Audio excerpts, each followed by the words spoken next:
Good morning sa ating lahat mga kaibigan.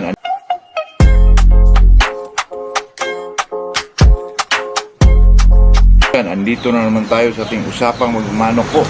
Bago tayo mag-umpisa mga kaibigan ay shoutout muna tayo kay Jabar Surya, Panabo City, Arvin Lumayog, Marikina, tsaka itong si Rodel Midildia.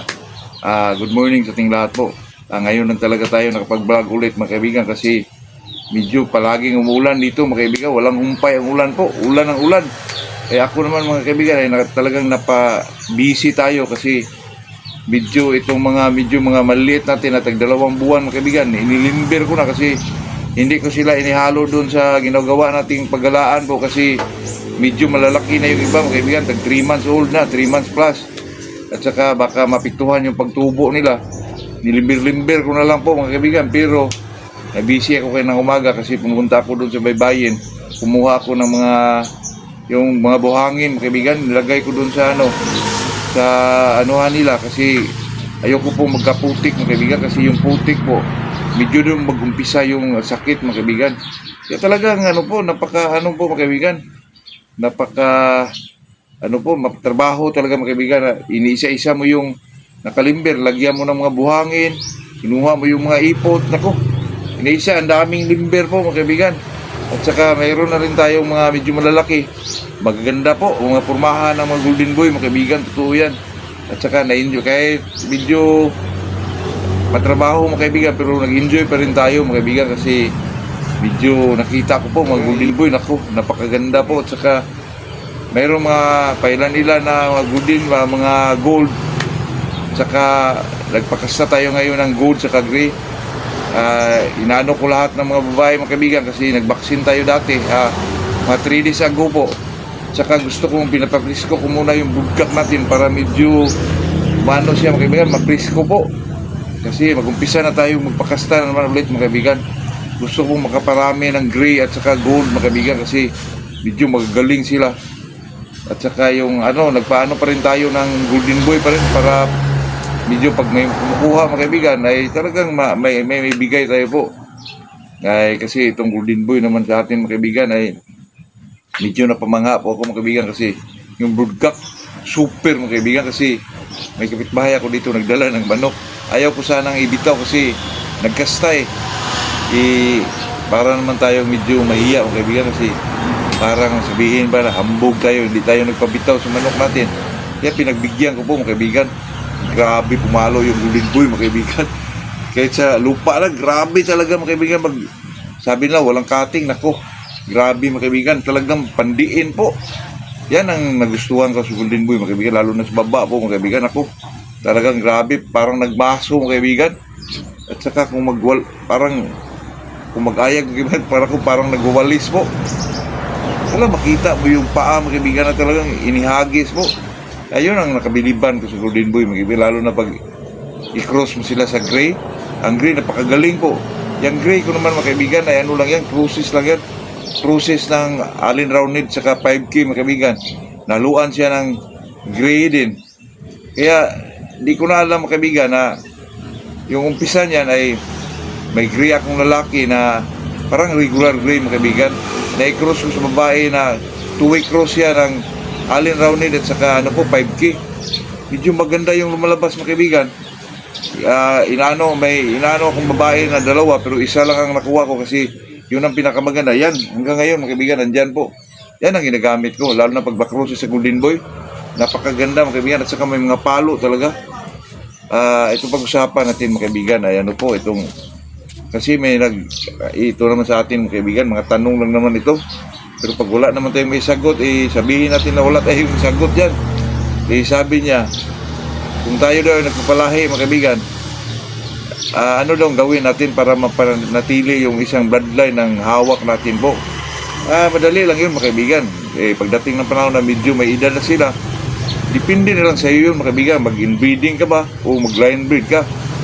Pero kaya mga kaibigan, ganito po yung nangyari sa mga ganitong bagay po. Ako po, pag makahawag ako ng isang bloodline katulad nitong golden boy, ay gusto ko talaga mga kaibigan, hindi siya mahaluan ng ibang po. Ang gusto ko nga mga kaibigan, yung golden boy lang talaga, wala talaga may halo na haluan mo ng 5K o haluan mo ng ibang sweeter. Ako, Ayoko po dyan kasi ang iba mga kaibigan, may example, 5K sila. Haluan na sila nila ng isang magandang sweater mga kaibigan na may bandira, medyo mapungkan dito, haluan nila. Tapos paglabas doon, malabas na ganun ang kulay at saka yun na rin ang pinabalik-balik po. Okay lang naman yun, pero sa akin, ayoko talagang haluan po. Haluan lang, medyo pwede naman yung haluan, pero maghanap ka mga kaibigan na, example, ang bloodline na nasa sayo, 5K. Maghanap ka rin ng 5K mga kaibigan. Tingnan mo yung 5K na yun na talagang medyo, superb yung mga cutting. Maganda ang pormahan yun ang lagay mo mga kaibigan. Pero line breed lang po. Ayoko na po nung inbreed mga kaibigan kasi medyo matrabaho yun. Mag-ano ka pa ng panahon, oras, yun po. Kaya yung iba mga kaibigan, ganito po nangyari dyan. Kaya magtaka ka. May sinasabi sa social media na grabe pumalo yung 5K ni katulad ni Adjo Di Manom, sabi niya grabe daw pumalo yung mga 5K ni Iskulin. Totoo yan mga kaibigan kasi ang mga breeder kasi mga kaibigan, may mga breeder talaga na pag nakita nila sa breeding nila, nakapag-breed sila, maraming 5K din na pure. Yung lumalabas doon mga kaibigan sa 20 na 5K mga kaibigan, posible mga kaibigan na may tatlo talaga dyan na lumalabas na iba ang palo po. Superb ang palo. Kasi ang 5K, alam naman natin yung sweater talaga, grabe magpaulan ng palo yun, lalo na yung 5K. Pero asahan mo rin mga kaibigan na may mga 5K na umaangat talaga kasi flighty yung manok na yun at saka may ilag, magtaka ka. Kasi alam naman natin na ang sinasabi ng ibang big time breeder, pag may ilag yan, di sweater yan. So hindi po kasi ilang bisis na ako nakapag-breed mga kaibigan na talagang pure po na 5K walang halo. Pero umiilag mga kaibigan na golden boy na walang halo. Pero umiilag kaya yung sinasabi ko mga kaibigan pag breeding tayo, through selection, talagang umasinso po yung maganda lalo yung pagdating ng 5 taon, 10 taon, through selective breeding mga kaibigan. Yun po ang tinatawag natin mga kaibigan, through selection. Talagang umaangat yung kalidad ng yung manok po. Katulad kong kaibigan, yung golden boy kong kaibigan, talagang hindi ko hinaluan yan kaibigan. Pwede naman haluan. Gusto kang magkakulay na maganda, haluan mo yan.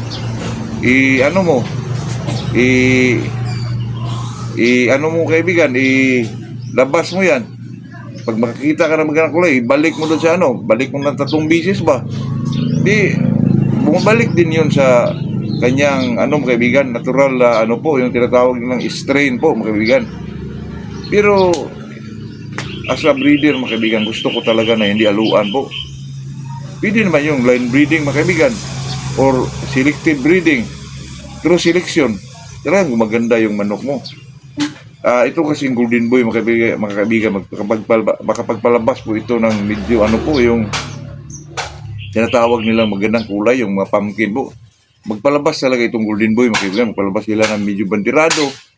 Kaya kung ikaw isang breeder, yun ang itago mo po. Sa sunod na breeding, sunod na season mga kaibigan, yun ang gamitin mo, di ba? Balik mo yun sa mga pinsa nila, first cousin nila. Yung mga babae lahat doon na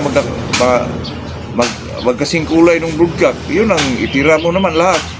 Tapos sa ibang naman, yun ang itapat mo naman doon sa puro golden boy pa rin mga kaibigan. Kaya ito kasing mag-breed tayo mga kaibigan, medyo mahirap po kasi example mga kaibigan, binibreed mo 5K, magawa ka ng 2 pamilya o 3 pamilya po para talaga ma-maintain mo yung strain na yun mga kaibigan. Mahirap po pero talagang yun ang dapat gawin mga kaibigan. Kung gusto mo naman pagandahin through selection po, yun lang talaga mga kaibigan. Kasi yung iba pag inbreeding sila, mga kaibigan, lang yun mga kaibigan, maraming mga deformities. Tapos mag-google ka ng panahon, mahabang panahon. Sa akin mga kaibigan, gusto ko line breeding, line breed. Hindi line breed mga kaibigan na ito 5K, haluan ko ng raptor na sweater din. Ayokong ganun mga kaibigan. Gusto ko pag 5K lang talaga ipasok natin. Kahit kaninong breeder yan, pero pakiramdaman mo pa rin yan mga kaibigan na ganito ang laro ng 5K niya. Kasi pag ka talaga mga kaibigan, kuha ka lang ng kuha. Tulad mo, may 5K ka na ang kulay niya medyo, kasi ang 5K mga kaibigan, minsan magpalabas ng parang golden boy. May bandira, medyo ano to basag kasi ang Golden Boy mga kaibigan, mayroon ding medyo may pagka-red lang siya natural. Minsan magkaparihang kulay po ng 5K mga kaibigan, di pariha mga kaibigan, pero ang Golden Boy talaga magpalabas ng mga parang punkan po paminsan-minsan.